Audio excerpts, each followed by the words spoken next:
नमस्कार दोस्तों, आज हम सुनेंगे सोमवार की व्रत कथा। प्राचीन काल की बात है। एक गांव में एक साहूकार रहता था। साहूकार बहुत धनी था, लेकिन उसकी कोई संतान नहीं थी। साहूकार अपने वंश को लेकर हमेशा चिंतित रहता था।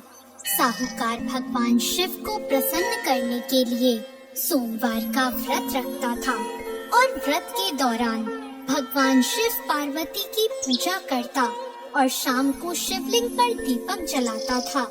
साहूकार की पूजा अर्चना को देखकर एक दिन माता पार्वती ने भगवान शिव से कहा, हे प्रभु, ये साहूकार आपका परम भक्त है।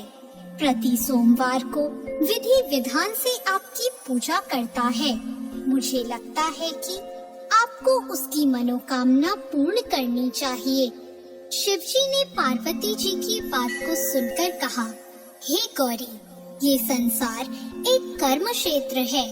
जैसे एक किसान अपने खेत में बीज बोता है तो कुछ वक्त बाद उसे पेड़ मिलता है, उसी तरह इस संसार में आदमी जैसा कर्म करता है उसे उसका वैसा ही फल मिलता है। भगवान शिव बोले कि इसके कर्मों में संतान सुख नहीं है, लेकिन माता पार्वती ने भोले भंडारी से दोबारा आग्रह किया और कहा, हे नाथ, फिर भी आप इसकी मनोकामना पूर्ण कर दीजिए। यह आपका परम भक्त है। अगर आपने अपने भक्तों की इच्छा को पूर्ण नहीं किया तो वो आपकी पूजा आराधना क्यों करेंगे? माता पार्वती के इतना आग्रह करने पर भगवान शिव ने कहा, यह साहूकार बहुत धनवान है और इसके कोई पुत्र नहीं है, इसलिए ये सदैव चिंतित रहता है।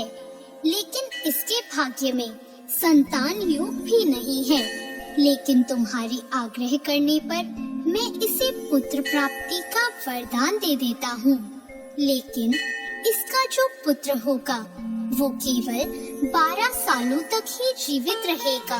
फिर एक रात्रि शिवजी ने साहूकार को स्वप्न में दर्शन दिए और कहा कि उसको जल्द ही पुत्र रत्न की प्राप्ति होगी, लेकिन उसका पुत्र दीर्घ आयु नहीं रहेगा, बल्कि केवल 12 वर्ष तक ही जीवित रह पाएगा।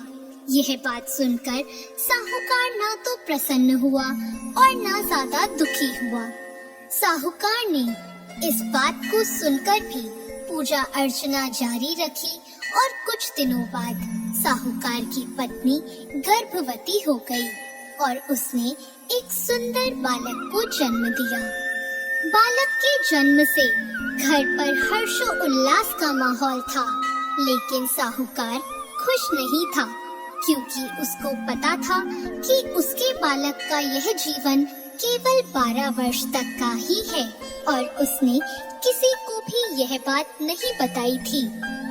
जब साहूकार का बालक 11 वर्ष का हुआ तो साहूकार की पत्नी ने कहा कि अब इसका विवाह कर देना चाहिए, लेकिन साहूकार ने मना कर दिया और उसे शिक्षा के लिए काशी भेज दिया। साहूकार ने बालक के मामा को बुलाया और पैसे देकर उन्हें बालक के साथ काशी जाने का आदेश दिया। फिर साहूकार ने मामा भांजे से कहा कि वह काशी जाते समय रास्ते में यज्ञ करते हुए और ब्राह्मणों को भोजन कराते हुए ही जाए। दोनों मामा भांजों ने ऐसा ही किया। काशी जाते वक्त जिस रास्ते से मामा भांजे गुजर रहे थे, उसका राजा अपनी पुत्री का विवाह एक